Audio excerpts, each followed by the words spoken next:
A shocking incident has left villagers stunned in Parulia village on the outskirts of Baripada in Odisha. A large venomous cobra was first spotted at the base of a stone apple tree right in front of a local resident's house. The sudden sighting created panic among family members and nearby villagers, who quickly alerted others in the area. Soon after, trained snake rescuers arrived at the spot. During a careful inspection around the tree roots, they discovered a hidden burrow beneath the ground. To everyone's surprise, more than 30 cobra hatchlings were found emerging from a single underground nest. The rescue team acted swiftly and with extreme caution to ensure the safety of both people and the snakes.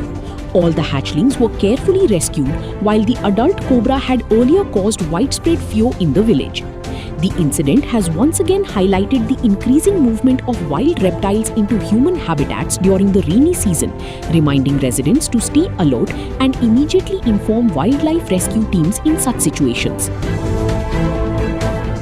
काली दिन 3टा पाखापाखि गोटे कल आसला गोटे bell गछ मूल गोटे बड़ गोखर shop पशिबार देखिले घर लोक तो मत कल कले मुझे देखला बेल गछ मूल अल्प इटा 2-4टा इटा थिला ताकू उठेला परे बड़ नाग साप से मैंने कहले पशिबाटा मु तो तांकू पाइनी किंतु इटा उठेला परे कुनी कुनी नाग छुआ 30 रु ऊर्ध्व नाग छुआ कुनी कुनी नाग छुआ सब सेठू बाहरले।